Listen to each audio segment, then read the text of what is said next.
Hey guys, welcome back to my YouTube channel. तो आज हम पोथ सीरीज को फिर से कंटिन्यू करने जा रहे हैं। तो जैसे कि हमने प्रीवियस एपिसोड में देखा था, होइटैन बोलते कि चलो जाते हैं और केव्स को फाइंड करते हैं खुद के लिए, फिर तैयारी करते हैं रिट्रीट करने के लिए। जी बोलती है हाँ ठीक है। तो एपिसोड नंबर 364 की स्टार्टिंग होती है। लूजिंग एक केव में बैठ जाता है और सोच रहा होता है एज जो टाइम कॉम्प्रिहेंशन यहाँ पे इतना ज्यादा खतरनाक नहीं है जैसे की डोर के पीछे था, पर ये काफी है हमारे लिए ब्रेक थ्रू करने के लिए। एक दिन बाहर अंदर 2 मंथ्स एंड हाफ है। वेल एक दिन इतना है नॉर्मली। वो टैनमिंग और जुआन चैंगफेंग तो डिवाइन ट्रांसफॉर्मेशन रेलम में ब्रेक थ्रू कर पाए हैं पहले मंथ में, और वो रेलम लॉर्ड तक बढ़ने की कर रहे हैं कोशिश। चौथे मंथ में जी और ली क्वान हान और कुडेंग टुगू ने डिवाइन ट्रांसफॉर्मेशन रेलम तक पहुंच गए। वो फिर बाद में जियांग ज़ैनी जो रिवाइव कर दिया गया था, वेल जो मरा था बीस्ट के हाथों, पर उसे रिप्लेस कर दिया गया था लू जी जुआन के साथ जो लाइटनिंग वाली थी। उनने भी ब्रेक थ्रू कर लिया डिवाइन ट्रांसफॉर्मेशन रेलम में। अब मैं ही सिर्फ अकेला बचा हुआ हूँ। वर्ल्ड ऑफ सेंट जियोकिन के साथ चले गए हैं ताकि वो जियोकिन की हेल्प कर सके कल्टीवेशन में। लूजिंग सोच रहा होता है कि जो रीजन मैं पीछे हूँ ये इसीलिए है कि मैं ट्रू एसेंस को ऑब्जर्व नहीं कर सकता हूँ, मैं सिर्फ हेवन और अर्थ की कोई ऑब्जर्व कर सकता हूँ इस एरिया में। फिर उसे मैं प्रिमिडल के उसकी में टर्न करता हूँ। लूजिंग की एनर्जी फिर ऊपर की तरफ जाती है और वो सोचा तो मैंने फाइनली ब्रेक थ्रू कर लिया, पर मेरे को 5 मंथ लग गए हैं क्योंकि प्रिमिडल के उसकी को ऑब्जर्व करना मुश्किल है। फिर ऐसे में लूजिंग का इंटरनल वर्ल्ड दिखाई देता है, उसमें भी काफी सारे चेंजेस हो गए होते हैं। जो वर्ल्ड ट्री है वो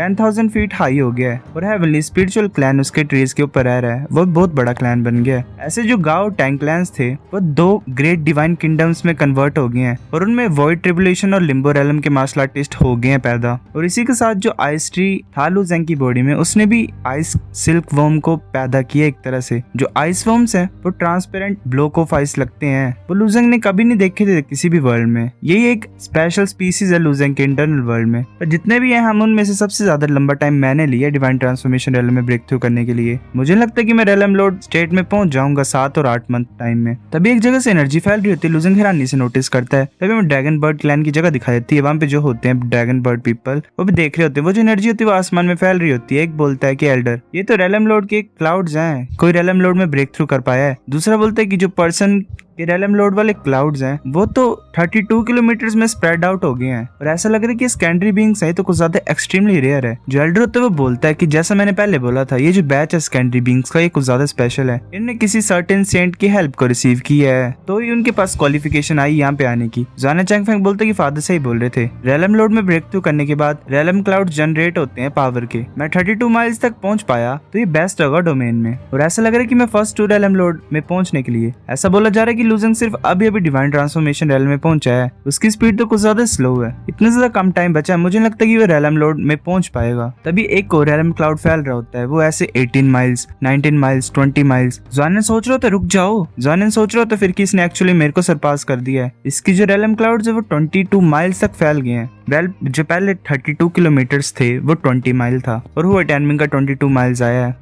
एक बोलता है कि 22 माइल्स, मेरे को याद नहीं कि मैं लास्ट टाइम इतने ज्यादा लॉन्ग डिस्टेंस वाले रेलम क्लाउड्स देखे होंगे कहीं पे। ये लोग है कहाँ से?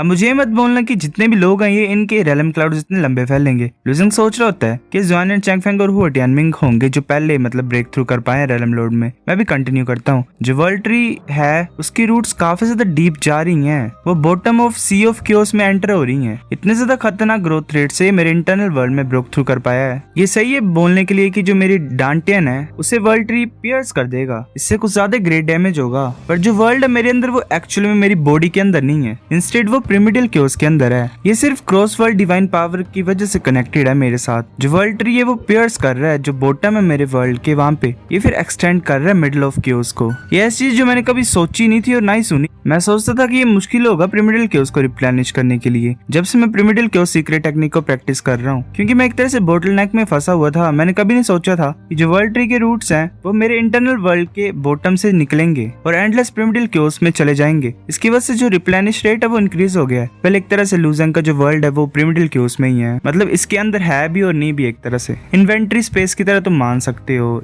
ऐसा बोला जाता है कि जो 4 ग्रेट डिवाइन वुड्स है होली डोमेन के वो प्रिमिडल क्योस को गैदर कर सकते हैं। तो इसका क्या मतलब जो मेरा वर्ल्ड ट्री है वो भी ऐसा कर सकता है। अगर ये वास्ट अमाउंट ऑफ प्रिमिडल क्योस को अब्सॉर्ब कर लेगा तो मेरा चांस इंक्रीज हो जाएगा। मैं 7 मंथ्स में कर पाऊंगा। फिर हमें 6 मंथ बाद का सीन दिखाया देता है। ली बोलते लूजिंग अभी ब्रेक थ्रू नहीं कर पाया, सिर्फ आधा मंथ बचा हुआ है। जी बोलती है कि आधा मंथ 80 टाइम लार्जर है, वेल कंप्रेस किया हुआ है टाइम, तो उसके पास अभी भी 3 साल है बचे हुए। तुम्हें इतने भी ज्यादा टेंशन लेने की कोई जरूरत नहीं है। जुआन चैंगफेंग बोलता है पर लूजिंग ने अभी भी ब्रोक थ्रू नहीं किया है। क्या ये पॉसिबल है कि वो कर सकते हैं? क्या किसी ट्रबल में तो नहीं फंसा है वो, एक शैकल जिसे वो ब्रेक थ्रू नहीं कर पा रहा है? डुगू बोलता है कि हाँ ये तो कुछ ज्यादा स्ट्रेंज है, वरना लूजेंग बाकी चीजों में सबसे आगे होता था, सभी को पीछे छोड़ देता था वो, पर ये ऐसा हो कैसे रहा है? वो टेनिंग सोच रहा होता है कि मेरे ओपिनियन में ये है कि लूजेंग रेलम लॉर्ड में पहुंच पाएगा, हम वेट करते हैं। फिर ऐसे में 12 दिन बाद का सीन दिखाया था। लूजेंग सोच रहा होता है कि मुझे ऐसा लग रहा है कि मैं किस चीज को मिस कर रहा हूँ। ऐसे तो प्रीवियसली मैंने क्वीन को सेव कर लिया था हाउ क्लैन के,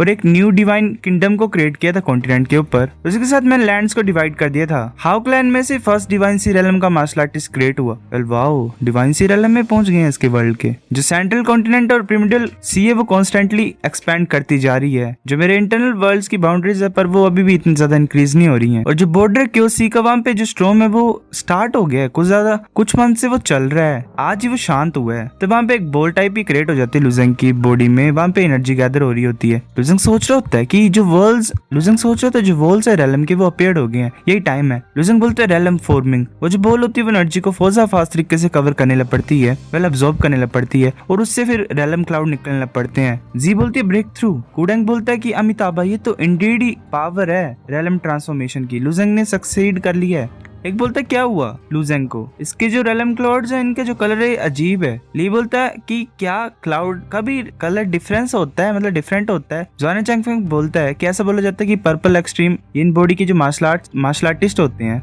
उनका रेलम क्लाउड स्लाइटली डिफरेंट होता है, वो लेवेंडर कलर का होता है। पर मैंने सुना नहीं था कि लूजेंग के ऐसे रेलम क्लाउड्स बनेंगे। टर्ड ऑफ सेंट भी होता है वहां पे और वो देख रहा होता है, वो बोलते हैं तो कुछ ज्यादा सिमिलर है, ये तो बहुत ज्यादा सिमिलर है। क्या ये मास्टर प्लान है डिवाइन डाउ का? वेल पता नहीं क्या है, मिस्टीरियस सी बातें करते रहते हैं। जो मास्टर प्लान है डिवाइन डाउ का वो एक्चुअली में एक बुक नहीं है, पर वो एक लाइट ब्राउन गैस है। ये सिमिलर होता है जैसे कि लूजेंग के रेलम क्लाउड्स हैं। जितने भी एंटायर 3000 डिवाइन डाउस हैं जो कल्टीवेट होते हैं होली डोमेन में, वो मास्टर प्लान ऑफ डिवाइन डाउ से आते हैं। पर लूजेंग के जो रेलम क्लाउड्स हैं वो अभी दूर है, मतलब इतना भी ज्यादा कंपैरिजन नहीं है इसका और मास्टर प्लान ऑफ डिवाइन डाउ के बीच में। जो मास्टर प्लान ऑफ डिवाइन डाउ है उसकी इन्फॉर्मेशन कुछ ज्यादा बड़ी है। अगर ऑर्डिनरी पीपल उसकी तरफ देखेंगे तो उनकी साउल फूट जाएंगी, वेल फट जाएंगी उसी मोमेंट में। वो सोचा तो ऑफ कोर्स मेंशन करने की बात नहीं है, क्योंकि जो ट्रू गॉड्स और सेंट्स होते हैं उनको भी ग्रेट लक और अपॉर्चुनिटी चाहिए उस तरफ देखने की। जब से मैं सील था एज अ सेंट मैंने सिर्फ एक ही बार देखा था उसे। जो ग्रेट साउल सप्रेशन टेक्निक है जिसे मैं प्रैक्टिस कर रहा हूँ वो तब से प्रैक्टिस कर रहा हूँ जब से मैंने मास्टर प्लान ऑफ डिवाइन डाउ देखा है। पर सिंपली जितने भी डिवाइन डाउ है उनका सोर्स मेन,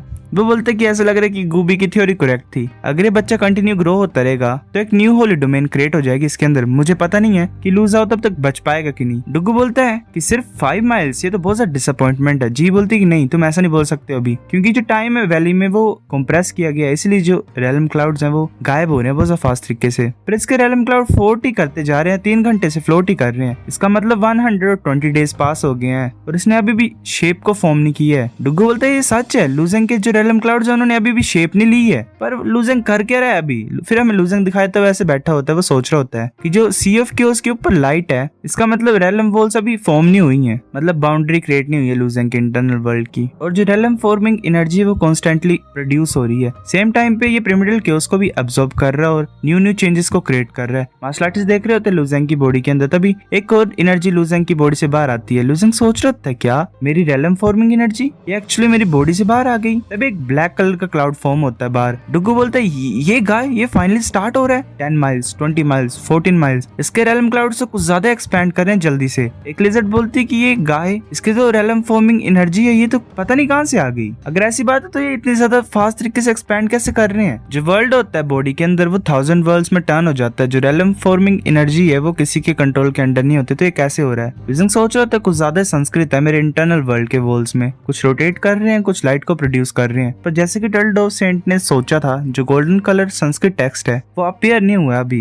ये पॉसिबल नहीं अंडरस्टैंड करने के लिए कि भाई क्या लिखा है इसमें, पर ये मेरे रेलम वर्ल्ड्स में क्यों अपीयर हो रहा है एक तरह से। लूजेंग की जो वर्ल्ड होती है उसके बाहर एक बाउंड्री क्रिएट हो जाती है और जो संस्कृत के वर्ड्स होते हैं वो कवर कर रहे होते हैं। एक संस्कृत का वर्ड ऊपर होता है वो ग्लो करता है, वो ऊपर दिखाई दे रहा होता है आसमान में। एक बोलता है कि जो रेलम क्लाउड्स है वो अभी भी एक्सपैंड करते जा रहे हैं, तो 25 माइल्स पहुंच गए हैं। प्रीवियस रिकॉर्ड दोनों का तोड़ दिया इसने और ऐसे सर्कल्स और सर्कल्स में स्प्रेड होते जा रहे हैं। गाइस एक बात बोलना चाहता हूँ मैं, ये जो ट्रांसलेशन है कुछ ज्यादा खतरनाक है। मैं काफी ज्यादा कोशिश करता हूँ समझने की ये बोलना क्या चाहते हैं, क्योंकि तुम्हें पता है ये कितना कुछ ज्यादा लिखा हुआ और ये जादू मंत्र वाली बातें हो रही हैं। I can't understand all. पूरी कोशिश करता हूँ, तो इसी खुशी में लाइक करो। ठीक है guys, bye tata good night.